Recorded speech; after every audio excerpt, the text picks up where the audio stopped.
Salam, salam, salam, salam. Salam, monsieur Mohamed Silla. Bonsoir à tout le monde. Soukaba, bonsoir. Partagez le live, mesdames et messieurs. Bienvenue sur la page Jeune Visionnaire. Bienvenue sur votre page préférée, mesdames et messieurs. Partagez le live parce que ce live d'aujourd'hui a une importance capitale. Nous allons parler de deux sujets très importants, très importants. Et j'aimerais ici, pour ce soir, que vous me taguiez effectivement, si vous avez effectivement... Waouh, ça alors... Waouh. Là, il y a une information qui vient de me parvenir à l'instant T même. Voilà. Mesdames et messieurs, taguez-moi le colonel Mamadi Doumbouya. Taguez-moi les fils dignes de la Guinée, très particulièrement le colonel Mamadi Doumbouya, s'il vous plaît. Bonsoir. Je vous attends massivement. Je veux que vous vous connectez massivement ce soir. Voilà. Wote nede, wote wara okolokte.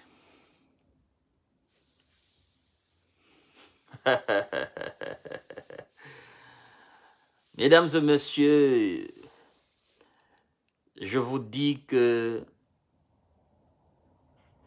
l'heure est grave. Partagez le live.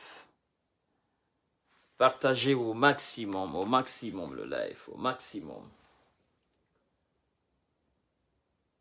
Partagez au maximum le live. D'accord.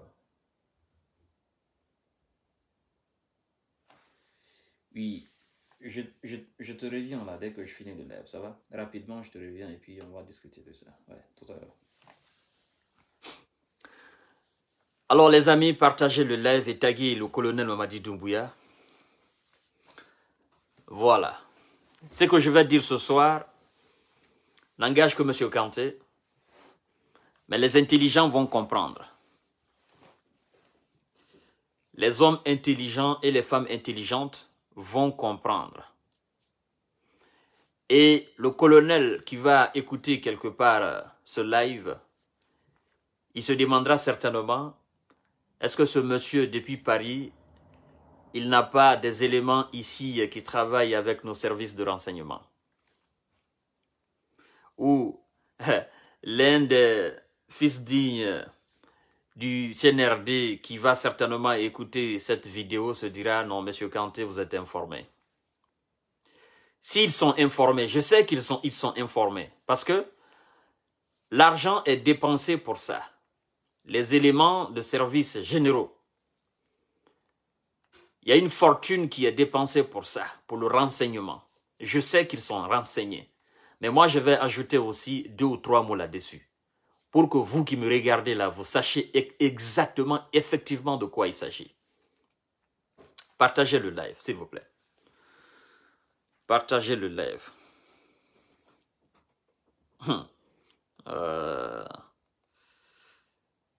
Quand je vous dis que en Guinée, tout le monde n'est pas guinéen, vous me dites souvent que je ne comprends pas les choses. Tout n'est pas guinéen en Guinée. Il y a un jeu Machiavelli qui se prépare et moi je ne serai pas complice de cela. Partagez le live. Partagez le live. Avant que je ne déballe ce qui est en train de se tramer en Guinée. Vous savez, si vous vous souvenez bien, mesdames et messieurs, oui, et puis, vous savez, j'ai besoin d'un maximum de partage pour cette vidéo-là. Maximum de partage pour cette vidéo-là. Parce que je dis que la sécurité du colonel, le colonel Mamadi Doumbouya n'est pas en sécurité totale. Je vais vous expliquer tout à l'heure. Et donc, je veux que... Voilà, c'est déjà fait. Je veux que vous partagez au maximum dans tous les groupes possibles. Dans tous les groupes possibles. Tous les groupes que vous connaissez. Que ce soit les groupes d'amis, les groupes d'ennemis, les groupes d'adversaires, les groupes, tous les groupes que vous connaissez. Vous partagez. Voilà. Alors, les amis, pour ceux qui ont l'habitude de me suivre, vous savez, moi, je ne dirai pas de bêtises. Je ne suis pas un bêtisier. Je ne dirai pas des choses qui ne sont pas vérifiables ou des choses qui ne sont pas réelles. Je peux ne pas dire des choses authentiques. Parce que pour moi, c'est pas parce qu'une chose est authentique qu'elle est forcément originale. Vous comprenez? Il y a des choses authentiques. Il y a des informations qui sont authentiques. Il y a des informations qui sont officielles. D'accord? C'est pas parce qu'une information ou une chose est officielle qu'elle est pourtant authentique. C'est ce que j'ai voulu dire. Il y a des choses qui sont officielles. Elles ne sont pas forcément authentiques. Elles ne sont pas forcément originales. D'accord? Il y a des choses qui sont authentiques, qui ne sont pas officielles. Et donc, ces informations, ces choses pareilles-là, si c'est des informations précieuses, l'État ne divulgue pas. L'État préfère gérer ça en coulisses. L'État préfère régler ça en coulisses. Vous savez, ici, pour ceux qui ont l'habitude de me suivre, mesdames et messieurs, partagez le live. Pour ceux qui ont l'habitude de me suivre, j'ai été la toute première personne, le tout premier Guinéen qui fait des vidéos sur les réseaux sociaux, à dire au colonel de ne pas aller à l'intérieur du pays. Si vous vous souvenez très bien. J'ai conseillé au colonel, je dis mon colonel, je sais que pour le moment, vous êtes applaudi, vous êtes acclamé, vous êtes aimé par tout le monde. Mais il n'est pas encore temps, le moment n'est pas propice pour vous d'aller à l'intérieur du pays. Je sais que vous êtes demandé. J'ai été ici l'une des premières personnes à dévoiler cette information. Parce que évidemment, à l'époque, il y avait une forte tentative de renversement du colonel Mamadi Doumbouya. Et tout était déjà planifié. Tout était déjà organisé. Non, M. Mouri Diakité, vous n'avez pas compris. Je vais vous expliquer. Je dis, c'est pas parce qu'une chose est officielle, d'accord, qu'elle est authentique, qu'elle est originale. Il y a des choses qui sont officielles, c'est-à-dire officielles, c'est que l'État dit à la télé, c'est qu'on dit officiellement. Mais ce n'est pas pour autant que la chose, elle est originale, la chose, elle est authentique. L'État dit des choses souvent qui l'arrangent et laisse la chose qui est authentique, la chose qui est originale. C'est ce que je veux vous faire comprendre. Je ne confonds absolument rien. Je fais souvent des erreurs. Il arrive à tout le monde en parlant de faire des erreurs. Donc, ouvrez bien votre cerveau pour mieux comprendre. Je vous donne un exemple palpable avant de continuer mon live. Nous avons vu, après les élections présidentielles, d'accord, du 18 octobre 2020, là, nous avons vu des résultats officiels. Mais est-ce que ces résultats de la CENI étaient des résultats authentiques?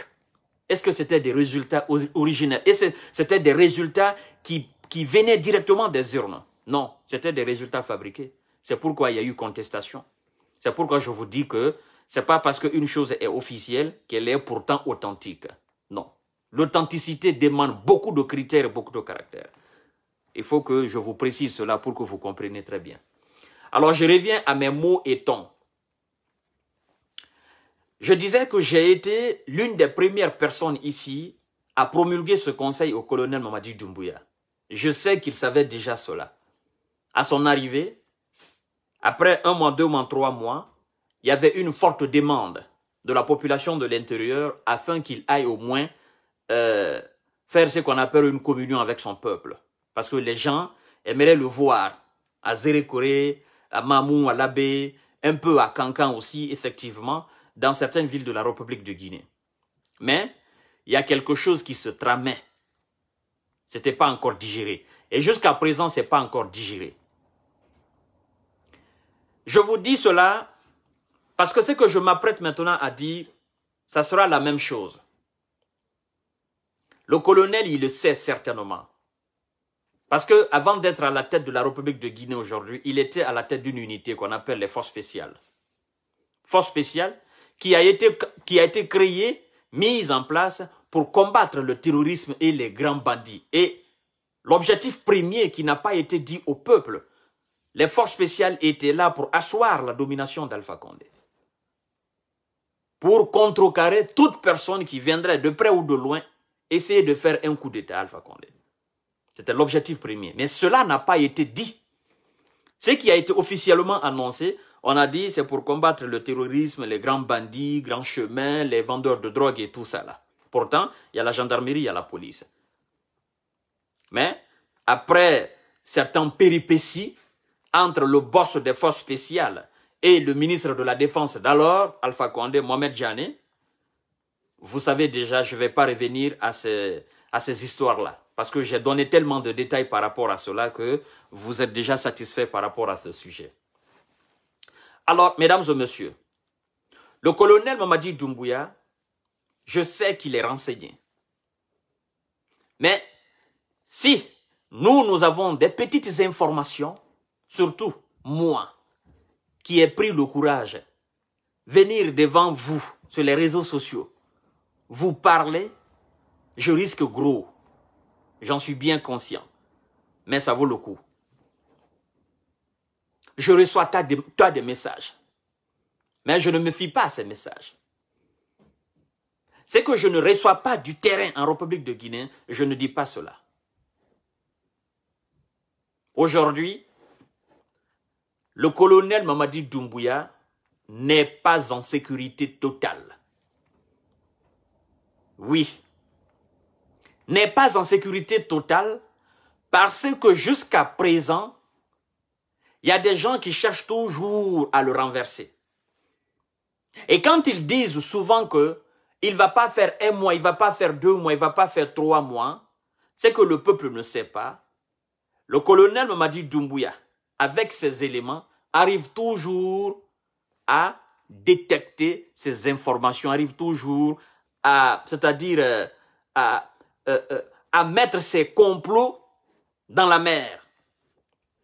Mais cette fois-ci, il ne s'agit pas des éléments qui seraient dans l'armée guinéenne. Non. Il ne serait pas des éléments qui seraient dans la gendarmerie. Non.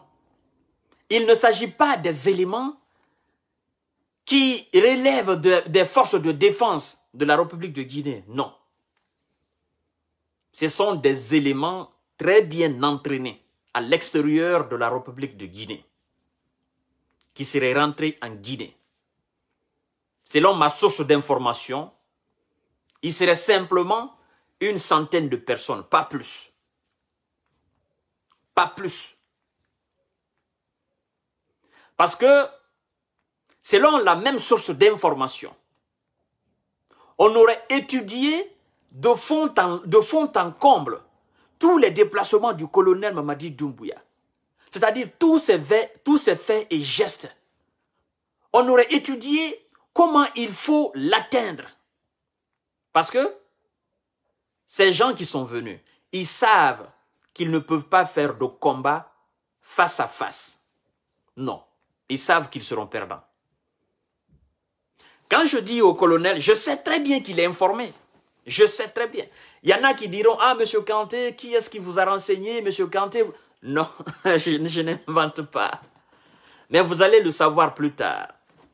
Et je ne veux même pas que vous le sachiez. Parce que vous qui me regardez là, le jour que vous serez au courant, astaghfirullah, je ne voudrais pas, c'est que ça sera alors une tentative. Quand ces gens seront arrêtés et qu'ils vous seront présentés, ça sera une tentative et je ne voudrais pas que cela arrive. Alors, je prends le devant. Si le colonel n'est pas informé, je sais qu'il est informé, mais de par ma manière, à travers mes moyens les plus rudimentaires, j'essaye de l'informer et de prendre ses précautions. Mon colonel Mamadi Doumbouya, écoutez-moi très bien, s'il vous plaît. Vos déplacements, allez dans les mosquées, les vendredis souvent, allez prier. Je ne vous empêche pas d'aller. Je ne vous empêche pas. Vous êtes un bon musulman, vous croyez en Allah. C'est la preuve. Mais je vous dis, faites très attention. Vos déplacements, allez dans les banlieues, allez prier dans des mosquées. Allez vous asseoir aux côtés de certaines personnes qui ont l'air des personnes très simples. Vous les voyez, c'est des gars, ils sont très simples. Je vous dis, mon colonel, faites très attention. Vos gestes, vos déplacements sont scrutés. Sont scrutés. Aujourd'hui, vous savez, ces gens sont là pourquoi? Ils sont là tout simplement pour s'aimer le chaos en Guinée.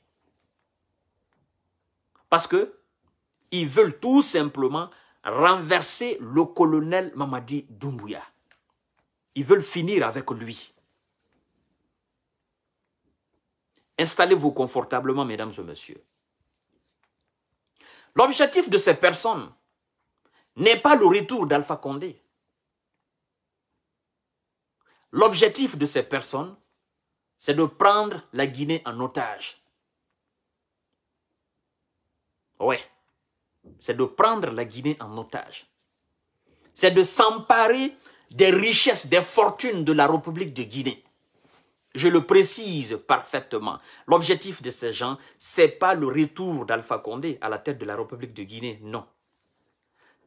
L'objectif premier de ces gens, c'est de prendre la Guinée en otage, c'est de s'emparer des ressources de la République de Guinée. Ça, c'est un. Deuxièmement, c'est d'empêcher ce que le colonel a entamé, ce qu'on appelle aujourd'hui l'audit, et de traduire ces gens qui ont volé l'argent de la République de Guinée. Ces gens-là, ce n'est pas une seule personne, ce n'est pas deux personnes, c'est des centaines de personnes. Et c'est des sommes colossales qui ont été détournées en République de Guinée. Donc, je dis au colonel, votre sécurité, il faut effectivement renforcer votre sécurité. Il faut de moins en moins apparaître dans les foules. On vous admire pour ce que vous faites souvent. Faire des sorties, aller rencontrer des gens, aller saluer, surprendre souvent. On aime bien. C'est ce que le peuple veut. Mais à l'heure où je vous parle, mon colonel, il faudrait que cela soit amoindri. C'est très important pour vous, pour la stabilité de la Guinée. Parce que je sais que auprès de vous, vous avez des éléments qui sont prêts à mourir à vos côtés. Ils ont fait c'est-à-dire, ils ont montré ce courage et cette abnégation auprès de vous le jour que vous avez délogé Alpha Condé. Oui. Donc, pour éviter toutes ces situations embarrassantes, colonel Mamadi Doumbouya, faites de moins en moins d'apparitions dans les banlieues. Pensez à votre sécurité et pensez à la sécurité de la République de Guinée. C'est très important. C'est très important. Important pour vous, important pour la Guinée. Parce que quiconque s'attaque à vous aujourd'hui, se serait attaqué à la République de Guinée. Je vous dis, mesdames et messieurs, je ne vous cache pas cela. La stabilité de la Guinée, souhaitons que la stabilité du colonel Mamadi Doumbouya, la sécurité du colonel Mamadi Doumbouya soit renforcée. Je vous le dis en connaissance de cause. Mon colonel, ça c'est un premier point. Le deuxième point, faites aussi attention à votre entourage. Oui, faites attention à votre entourage. Je sais que vous avez confiance à certaines personnes autour de vous. Je sais aussi, et vous le savez aussi, que votre avènement ne plaît pas à tout le monde, même autour de vous. Oui, même autour de vous. Il y a des gens qui sont aujourd'hui autour de vous, qui vous voient sortir et rentrer. Ces gens-là, ils sont juste là pour vous scruter. Ils sont juste là pour voir vos défaillances, pour voir vos faiblesses. Si on doit vous frapper, par quel moyen il faut le faire? Et à quand? Quel moment? Où? Il cherche effectivement une occasion pour le faire. Donc, colonel Mamadi Doumbouya, votre stabilité, c'est la stabilité de la Guinée. Votre déstabilité, effectivement, ça sera la déstabilisation de la Guinée. Oui, on ne veut pas voir cela. Je sais que vous êtes renseigné, je sais qu'il y a un service général de renseignement, tout ça, je sais très bien. Parfaitement, je sais parfaitement. Mais, je dis cela pour que les gens qui m'écoutent sachent effectivement la situation de la Guinée aujourd'hui. Parce que vous savez, à l'instant T où je suis en train de vous parler, il y a beaucoup de blocages en Guinée, depuis l'arrivée du colonel Mamadi Doumbouya. Depuis l'arrivée du colonel Mamadi Doumbouya, il y a beaucoup de blocages. La Guinée, à l'époque d'Alpha Condé, était devenue ce qu'on appelle une très grande plaque tournante de drogue. Avec l'avènement du colonel, ça a bouleversé les choses. Ça ne plaît pas à tout le monde. On a mis certains généraux à la retraite, généraux de la police, généraux de la gendarmerie, généraux de l'armée. Ces gens-là, ils étaient dans ces réseaux. C'est pourquoi vous voyez souvent des généraux des forces de défense en République de Guinée. Ils ont des buildings, ils ont des voitures, ils ont de l'argent, des milliards et des milliards. On se demande, mais comment ces gens-là font pour avoir? Est-ce qu'ils prennent tout cet argent-là dans la caisse de l'État? Non. C'est pourquoi vous verrez souvent certains généraux vous dire, ben écoutez, ils n'ont qu'à faire l'audit. Moi, je ne me reproche absolument rien. Oui, ils ne se reprochent rien parce qu'ils n'ont rien pris dans la caisse, presque. Mais si on jette un coup d'œil sur les réseaux à partir desquels ces généraux s'enrichissaient, je pense que beaucoup de généraux, effectivement, en République de Guinée, aujourd'hui, seraient arrêtés. Et donc, ces mafieux, ça a diminué. L'avènement du colonel Mamadi Doumbouya, ça a diminué considérablement leur trafic. Ça ne plaît pas. Parce que il y a une lutte interne dans l'ombre qui est en train de se faire que les Guinéens ne savent pas. Parce que vous savez, à l'arrivée de Dadis, Dadis s'était attaqué à ces gens-là, ces mafieux-là, ces vendeurs de drogue et tout ça. Dadis s'était attaqué à eux. Parce que au temps de Lansana Conté, c'était encore pire. Et quand Dadis a commencé à parler de ces gens-là, à les humilier, à les arrêter, à parler de ce réseau, il y a des têtes, des voix qui se sont levées en Guinée pour dire Dadis vient de signer son arrêt de mort. C'était pas faux. Le renversement de Dadis, il y a beaucoup de choses en dessous. Colonel Mamadi Doumbouya, le travail que vous êtes en train de faire aujourd'hui, d'abattre aujourd'hui dans l'ombre pour arrêter tous ces mafieux, pour arrêter tout ce trafic de drogue en République de Guinée, c'est un grand travail. Mais vous savez, des officiers de l'armée guinéenne, des officiers de la police, des officiers de la gendarmerie ont toujours coopéré avec ces gens-là pour s'enrichir.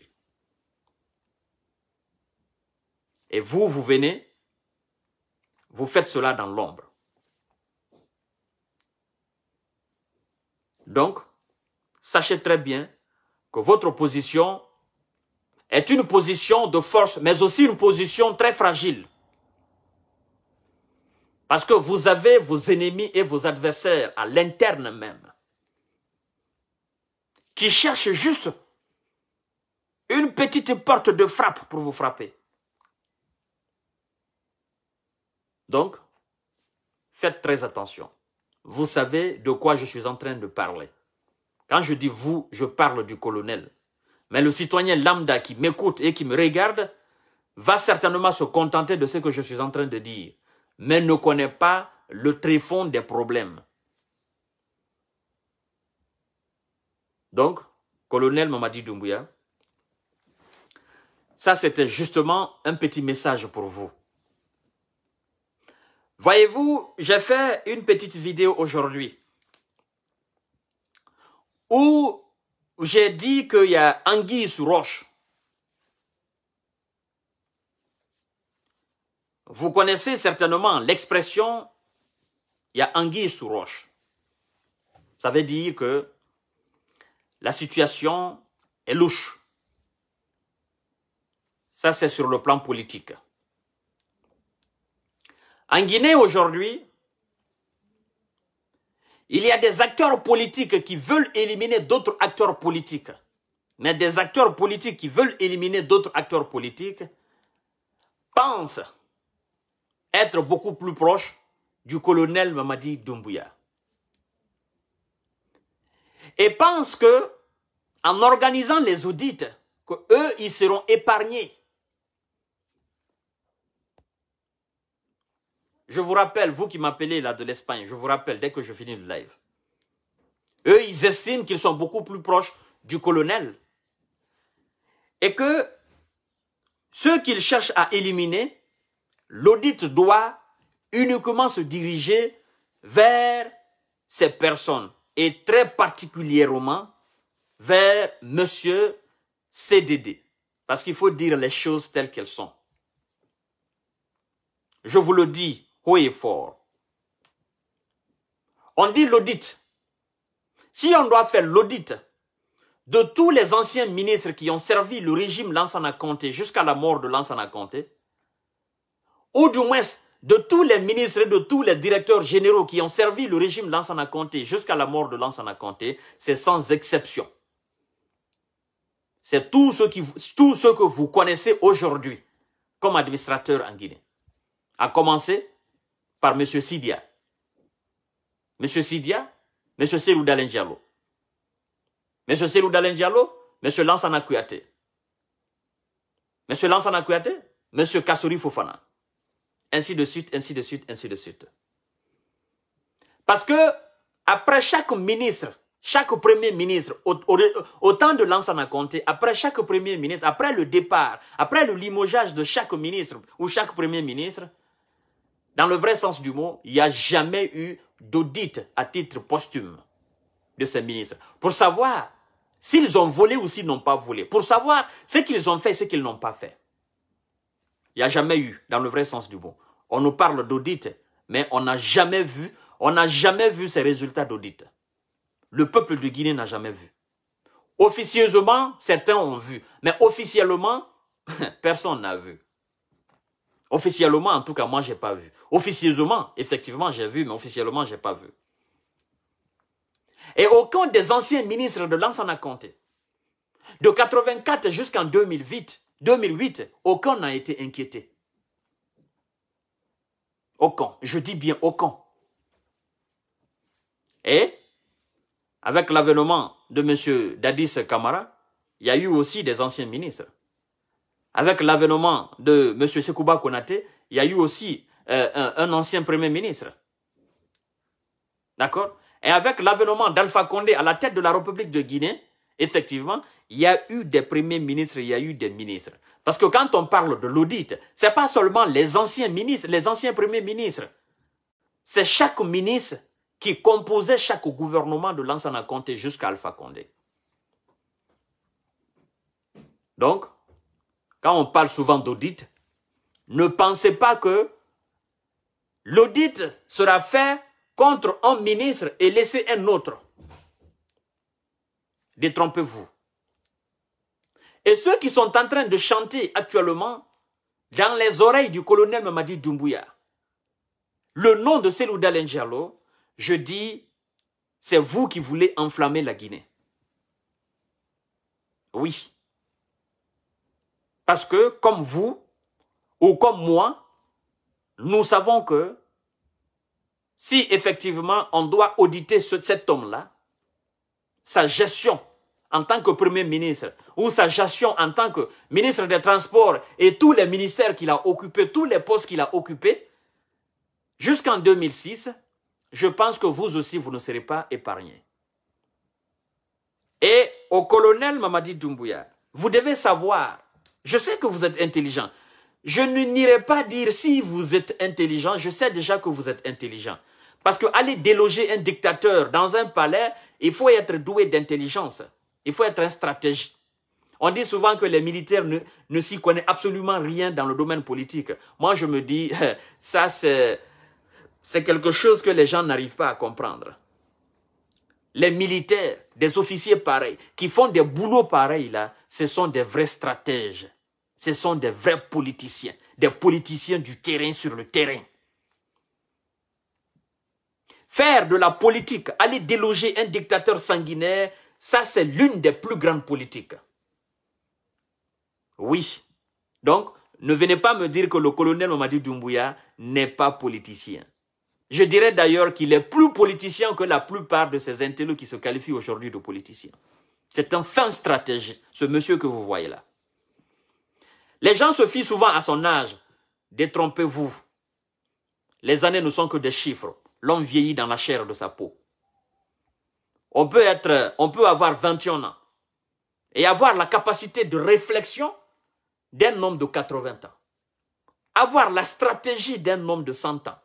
On peut avoir 100 ans et avoir la capacité de réflexion d'un enfant de 2 ans. Donc, ne vous fiez pas à l'âge du colonel. C'est un fin stratège, un fin politicien. Il n'est pas là au hasard. C'est mérité. Il sait ce qu'il a fait et il sait ce qu'il est en train de faire. Ce que nous faisons, c'est de nous promulguer des conseils.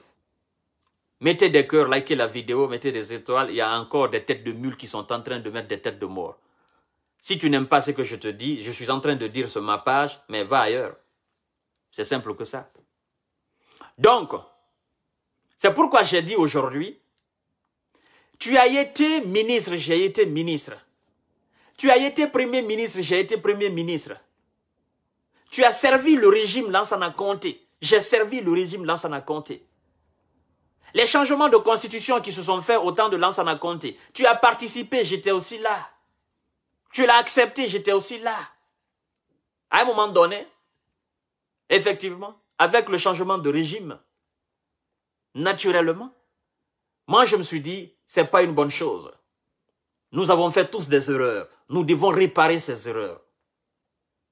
Et toi et lui, vous tous, vous étiez sur la même longueur d'onde que moi, en combattant le régime d'Alpha Condé, en combattant la politique anachronique d'Alpha Condé.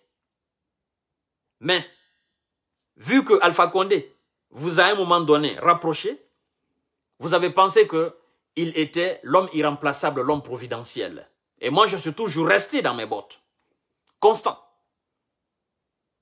Et donc, maintenant que les militaires ont renversé Alpha Condé, toi, tu veux passer par des manières, par des politiques, par des stratégies les plus sombres, les plus sataniques, pour moi, m'éliminer.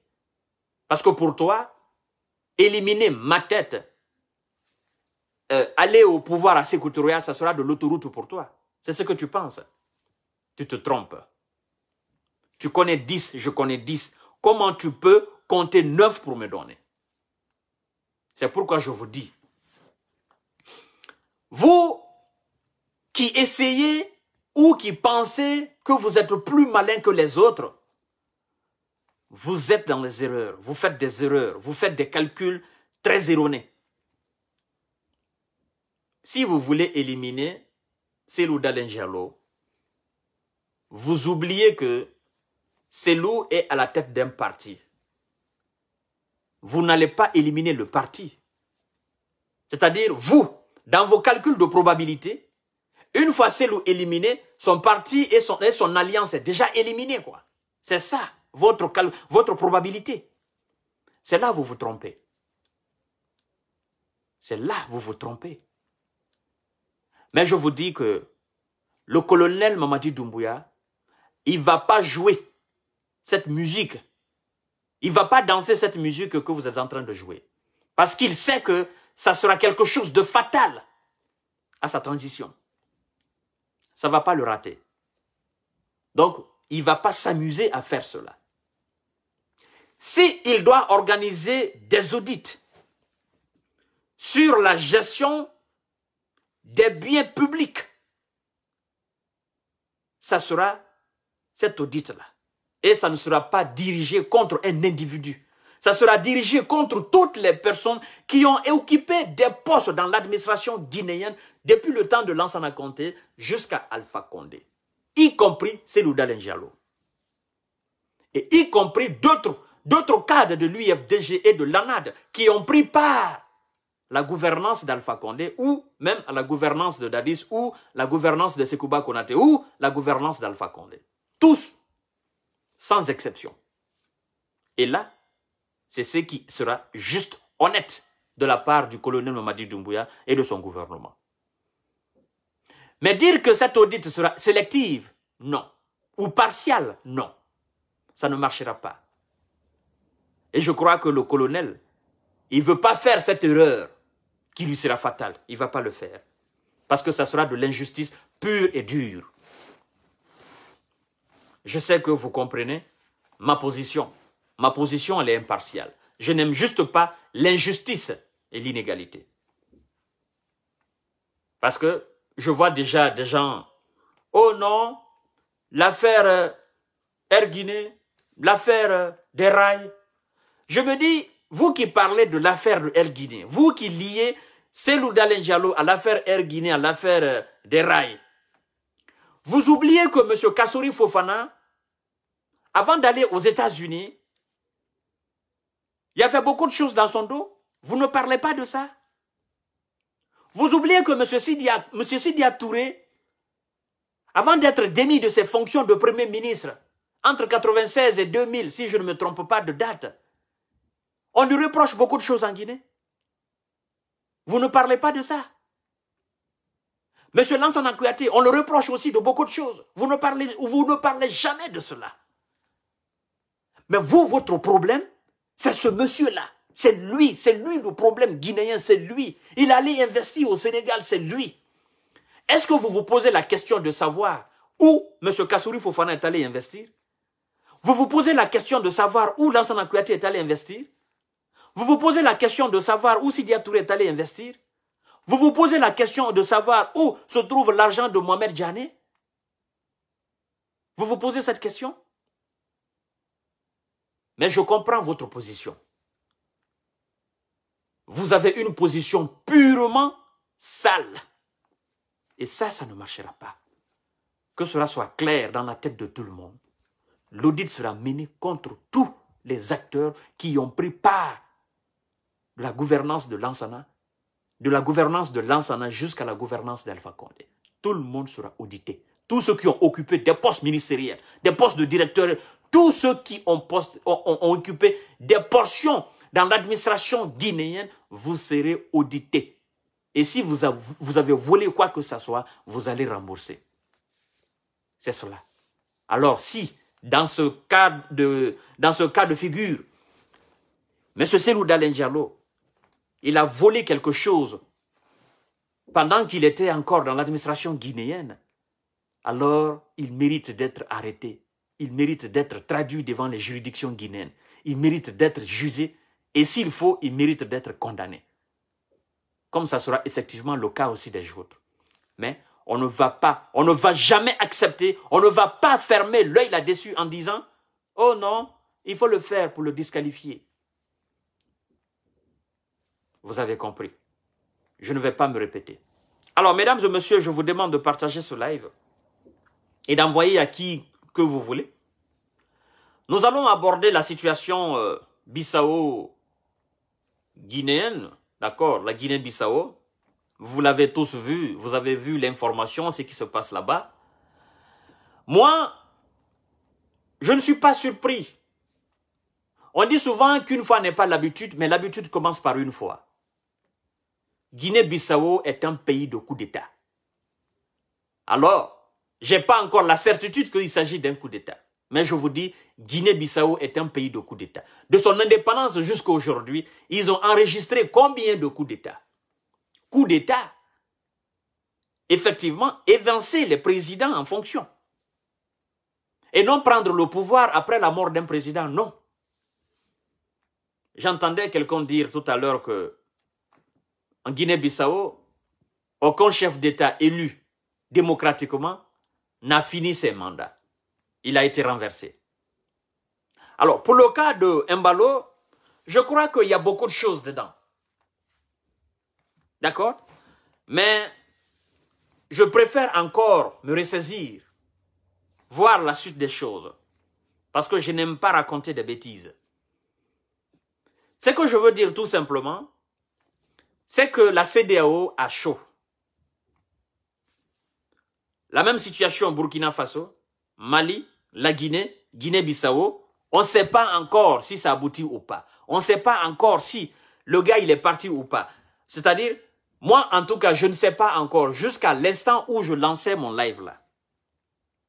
Alors si pendant mon live, vous avez appris qu'effectivement il y a eu coup d'État, ils l'ont délogé, ça moi je ne sais pas. Mais jusqu'à l'instant, jusqu'à la minute près que je lançais mon live, je n'avais pas encore cette information pour dire que Embalo effectivement a été délogé.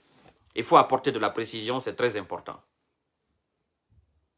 Mais je crois que avec cette situation de déstabilisation Guinée-Bissau, cette situation encore de transition en Guinée, au Mali et au Burkina Faso, la CEDEAO doit revoir effectivement sa copie, doit revoir ses plans. Parce que c'est que vous ignorez. Aujourd'hui, on condamne les militaires pour avoir fait des coups d'État, pour avoir délogé les présidents civils.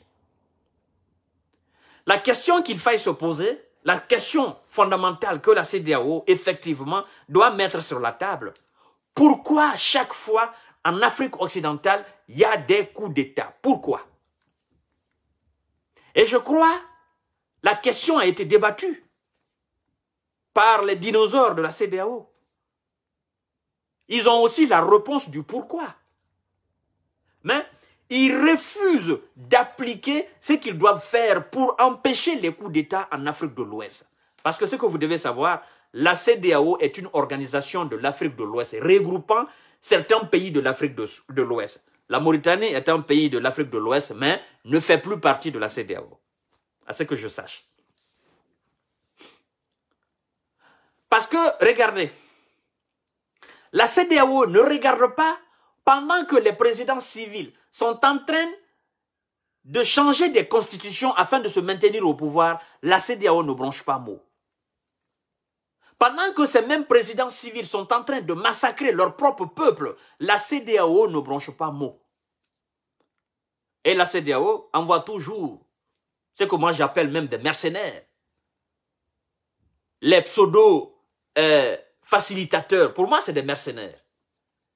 Parce que quelqu'un qui est venu pour effectivement faciliter le dialogue entre l'opposition et le pouvoir en place, et qui s'allie derrière le pouvoir en place, pour moi c'est un mercenaire. Je prends l'exemple frappant sur la situation guinéenne. Pendant qu'on massacrait les enfants en Guinée, pendant qu'on marchait sur des cadavres en République de Guinée pour changer la constitution et maintenir Alpha Condé à la tête de la République de Guinée, on a envoyé des facilitateurs, des pseudo-facilitateurs. Moi, je les appelle des mercenaires. Parce qu'ils sont venus, ils ont bouffé l'argent de la République de Guinée, ils sont sortis, ils ont fait des faux rapports. La CEDEAO ne voit pas cela. Mais je comprends bien. Parce que ceux qui composent cette même CEDEAO, ce sont des faux pères de famille. Quand je dis faux pères de famille, c'est-à-dire, vous savez, quand on est président de la République devient une famille. Et vous êtes le premier représentant de cette République. Vous devenez alors un père de famille. Des pères de famille pourris, rassemblés, qui doivent condamner d'autres pères de famille pour avoir changé de constitution et pour avoir effectivement l'intention de se maintenir à la tête de leur république respective. Comment voulez-vous que ça marche? Ça ne peut pas. Alors, je pense que la CEDEAO, si elle veut avoir du crédit, si la CEDEAO effectivement veut se faire respecter, veut être une organisation indépendante, respectée et respectable, je pense que la CEDEAO doit revoir sa structure et doit revoir effectivement sa manière de combattre les dictateurs ou les éventuels dictateurs à la tête des États membres de cette même CEDEAO. Ça, c'est un premier point. Le deuxième point, il faudrait souvent que la CEDEAO comprenne, parce que tout n'est pas changement de constitution, que la CEDEAO comprenne effectivement les aspirations, les attentes des peuples, des pays différents composant la CEDEAO.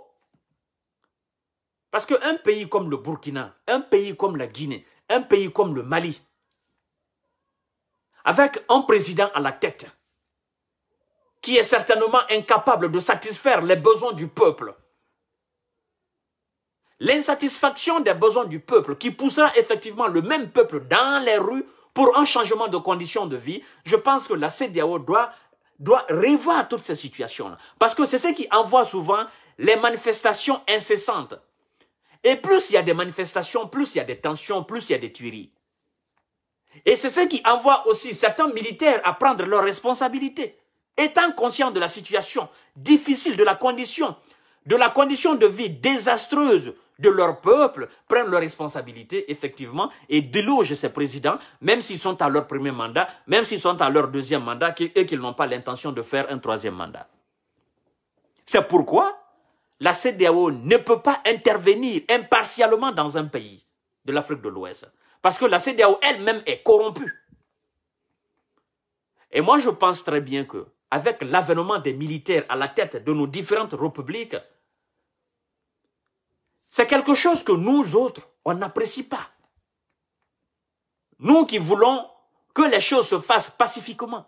Nous qui voulons le respect du droit et le respect de la loi. Nous qui voulons l'application du droit et l'application des lois. Nous qui sommes des démocrates et les républicains, c'est des choses que nous ne voulons pas, c'est des choses que nous déplorons avec la dernière énergie. Mais des gens qui se disaient démocrates comme nous autres, qui se disaient républicains comme nous autres, qui se disaient combattants de la démocratie comme nous autres, venant au pouvoir une fois à la tête de l'État, ces gens-là deviennent effectivement des ennemis de leur propre peuple. Alors, quand il y a coup d'État dans ces conditions pareilles, que voulez-vous qu'on fasse? Voulez-vous qu'on condamne ces coups d'État, qu'on continue de condamner ces coups d'État? Ou bien voulez-vous qu'effectivement, qu'on continue de maintenir ces civils incapables, démoniaques à la tête de nos États? C'est cela le problème. Oui, c'est cela le problème, mesdames et messieurs. Alors, la CEDEAO aujourd'hui a chaud. Il y a le cas Burkina, le cas Mali, le cas de la Guinée. Est-ce que la sanction qui a été infligée ou les sanctions qui ont été infligées sur le Mali, la CEDEAO osera infliger les mêmes sanctions sur la Guinée, les mêmes sanctions sur le Burkina Faso? Je crois que ça va être difficile pour la CEDEAO de gérer 3 pays avec 3 militaires à la tête. La CEDEAO, effectivement, aujourd'hui, se doit d'être souple, se doit d'être beaucoup plus compréhensif. Et se doit d'écouter et regarder, surtout d'écouter les peuples africains, les peuples de l'Afrique de l'Ouest. Surtout les peuples de ces pays, Burkina, Mali, Guinée. Je ne sais pas encore qu'est-ce qui adviendra en Guinée-Bissau. Je ne sais pas encore. Mais je comprends parfaitement la CEDEAO. Parce que la CEDEAO n'est pas une organisation sous-régionale indépendante. La CEDEAO n'est pas souveraine. La CEDEAO n'est pas indépendante. La CEDEAO obéit à des ordres venus d'ailleurs. Vous comprenez, mesdames et messieurs? Oui, on va toujours parler de cela. La CEDEAO fonctionne à l'image des puissants qui les colonisent, des puissants qui les ordonnent. La CEDEAO fonctionne à travers les ordres et sur les ordres de ces puissants. La France, les États-Unis, l'Angleterre, un peu partout. Donc, il est difficile pour la CEDEAO de fonctionner et de répondre, c'est-à-dire de regarder les réalités de nos pays différents et de répondre aux attentes des peuples. Il est très difficile pour la CEDEAO. Parce que ceux qui sont effectivement, ceux qui se regroupent là, quand on dit souvent sommet à la CEDEAO, réunion à la CEDEAO, mais écoutez bien, c'était les Alpha Condé, c'était les Alassane Dramane Ouattara, c'était les mêmes présidents, les Ali Bongo ou les Oumar Bongo, c'était les mêmes personnes, c'était les Blaise Compaoré. Alors comment voulez-vous que ces gens-là fassent du bon boulot? C'est difficile. Quelqu'un qui a passé 27 ans à la tête de son pays, quelqu'un qui a passé plus de 15 ans à la tête de son pays, quelqu'un qui a passé 20 ans à la tête de son pays, comment voulez-vous que cette personne puisse sanctionner son prochain pour avoir changé la constitution ou pour avoir effectivement maté son peuple? C'est difficile.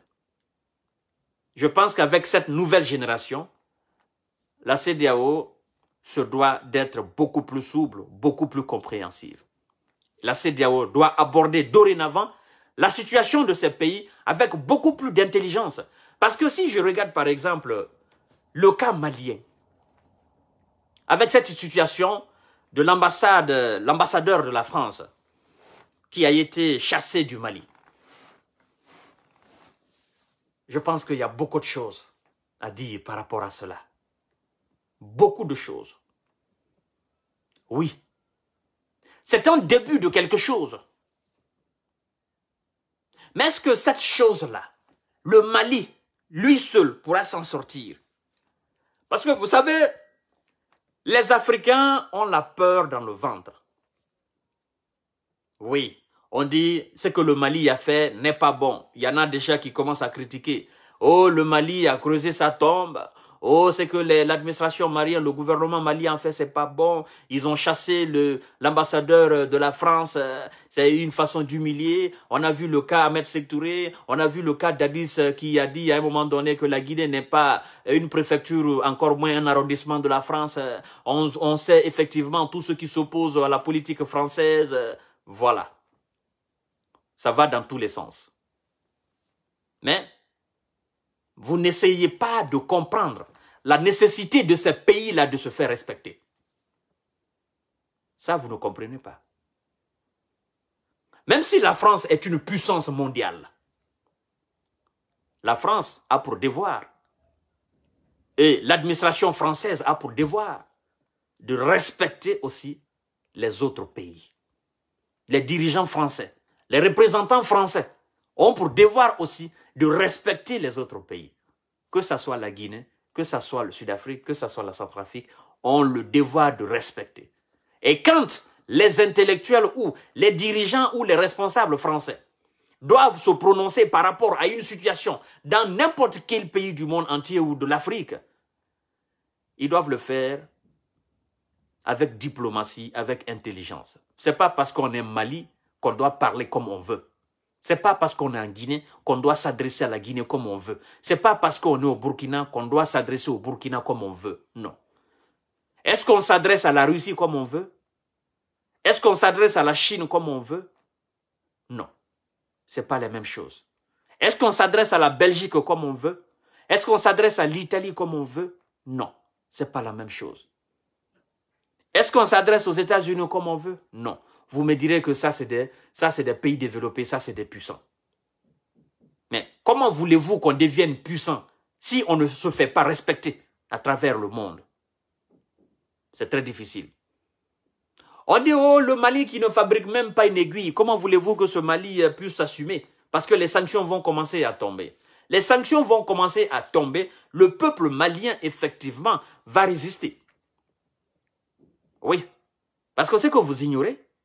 Le peuple guinéen, quoi qu'on dise, de 1958 à 1984, malgré les multitudes de sanctions de la part de certains excédenteux, le peuple guinéen a résisté. On me dira, oui, c'est ce qui fait le retard de la Guinée. Mais dites-moi aujourd'hui, les pays qui ont collaboré à l'époque, c'est-à-dire de 1958 ou de 1960 à 1984, comment se portent ces pays-là aujourd'hui? C'est-à-dire ces pays qui ont pris leur indépendance en 1960.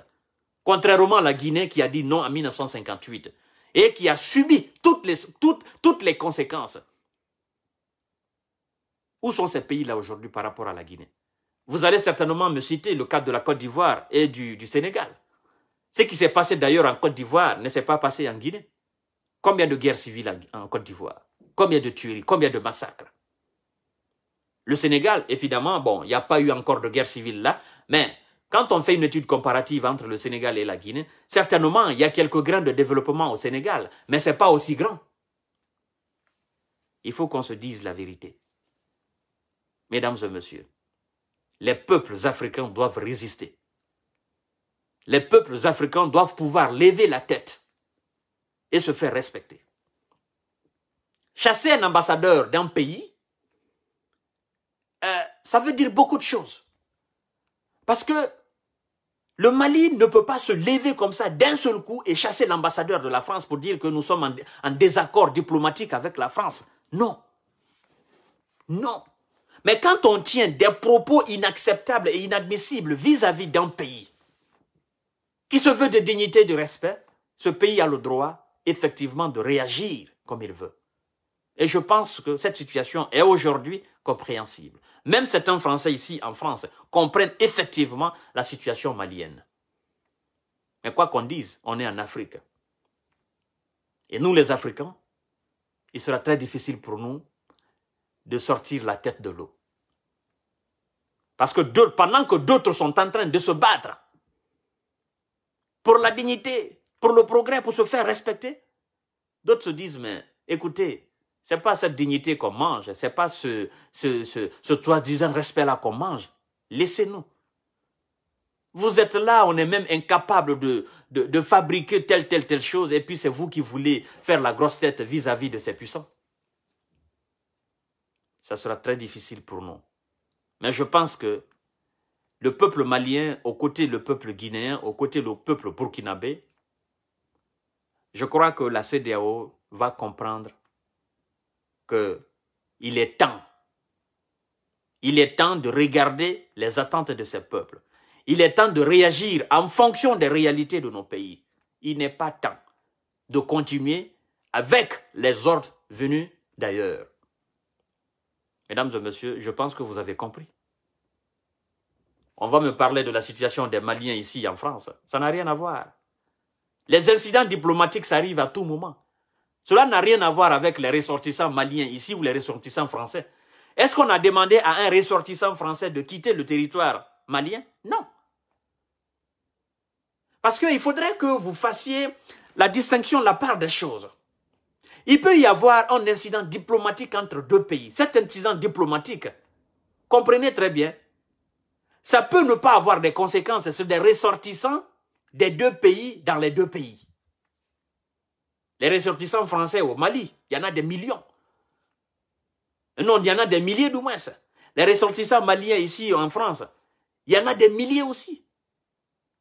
Donc, ne confondez pas les choses. C'est entre l'État, c'est-à-dire l'administration française et l'administration malienne. Cela n'a rien à voir avec les peuples. Le peuple malien et le peuple français s'apprécient. Oui. Et quand le peuple malien sort souvent, le peuple malien, en parlant, s'attaque à l'administration et non au peuple français. C'est là que nous faisons beaucoup d'erreurs. Quand on dit souvent, la France doit sortir, la France doit sortir. On parle de quelle France? On parle des dirigeants et on parle de leur politique. On ne parle pas du peuple français. S'il faut chasser tout le peuple français qui réside au Mali, effectivement, la France aussi fera autant. Mais, comprenez bien, ça n'a rien à voir avec les ressortissants de ces pays-là. C'est un problème entre les deux têtes de ces deux États et ça va se régler. Donc, c'est un peu ça, mesdames et messieurs. Nous attendons voir la suite de la situation en Guinée-Bissau. Et pour finir, je dirais au colonel Mamadi Doumbouya de ne pas oublier ce que je viens effectivement de le notifier tout à l'heure par rapport à sa sécurité, par rapport à ses sorties, par rapport même à ses mouvements, à ses déplacements, de faire très attention. La situation n'est pas encore, sa sécurité n'est pas totalement rassurée d'abord en Guinée. Il y a encore des gens. Ces gens sont venus.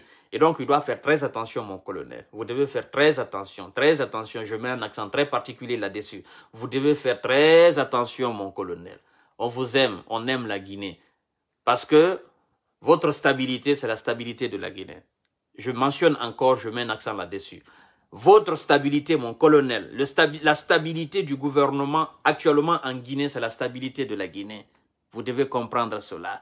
Et ceux qui sont venus pour déstabiliser cette transition et pour déloger le colonel, parce que, je crois que vous allez taper poteau. Ça, c'est clair et net. Mais que cela ne nous empêche effectivement de dévoiler ce plan machiavélique au colonel Mamadi Doumbouya. Donc, sur ce, je vous dis bonsoir. À demain, Inch'Allah. Et, ou bien peut-être à tout à l'heure pour d'autres événements. Parce que les informations, ça peut venir de partout et à tout moment. Merci beaucoup. Et bye bye. Vous partagez au maximum la vidéo. Je vous aime.